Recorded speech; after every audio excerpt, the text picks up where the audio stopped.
All right, what I'm going to introduce you to in this video is the concept of waves. Now, what we're going to talk about for the next week or so is light. And you might be wondering, well, why are we talking about light in a chemistry class? That's more physics, and that's true. But studying light is what led to the current concept or model of an atom that we have today. So we need to talk about some of the properties of light before we can move on and talk about atoms. Now, light is a form of energy.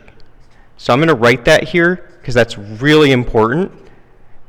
And this is going to be a driving concept for when we talk about the modern atomic model. Light is energy. And light has wave-like properties. So I'm going to say has wave-like properties.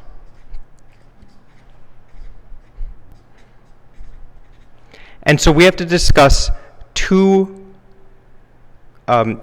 properties of waves that are really important for this idea that light is a form of energy. So one is wavelength.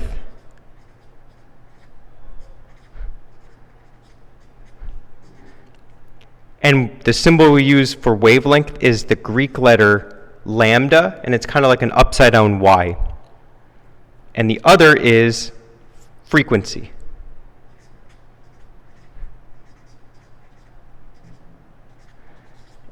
And we just use the symbol F for frequency. Wavelength is the measure, and I'll show you what this looks like in a second. So it's the distance between peaks of the wave.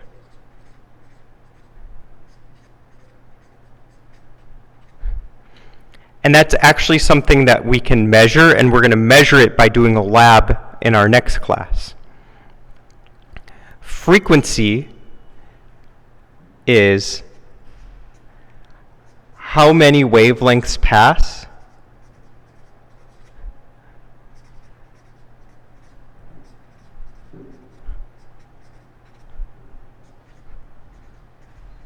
per unit time.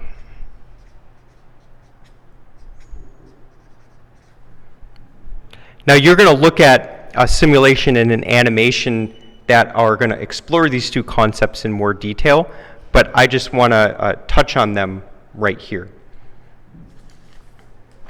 So I have a couple of pictures of waves, and you can imagine that these would be oscillating. So what that means is that this structure right here would be moving up and down and causing this wave to form.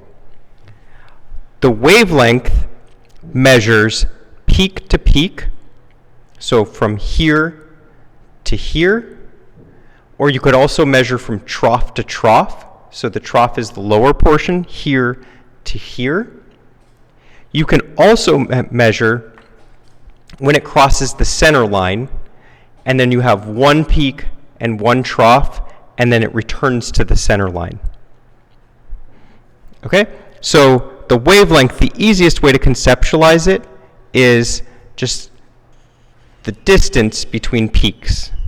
So I'll symbolize that with the Greek letter lambda because that's the wavelength. Now the frequency, you need an animation to really see it, but the frequency describes how many wavelengths are you going to see at a certain point per unit time. So if we compare this top wave to this bottom wave, the bottom wave has a higher frequency because what you can see is that there are more repeating wavelengths in the same space or the same amount of time compared to the top one. So here you see 2 full wavelengths, whereas here you see 1, 2, 3 full wavelengths. So because there are more wavelengths per unit time in the bottom one, you have a higher frequency. If I move down to this last one, which I think it's on the screen. No, there we go. This last one is a little bit cut off, but this one has an even lower frequency because you only see one full wavelength in the same amount of space that up here you see 3.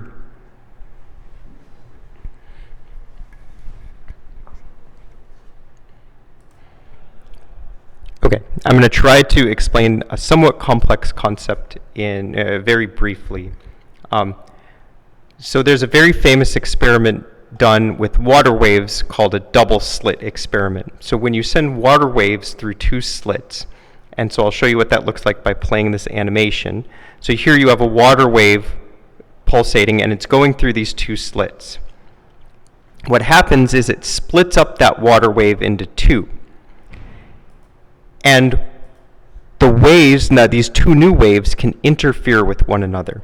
And when they do that, you see spots of what we call interference or nodes. So there's going to be spots where there's no wave, and then you would see spots where there is summation of the waves. So you actually see them grow in their size. So I'm going to let this play, and then I can point out what I'm talking about. So what you can see here is these dips. These are called nodes. That's where the waves interfere with each other and end up producing no deflection or wave in the water.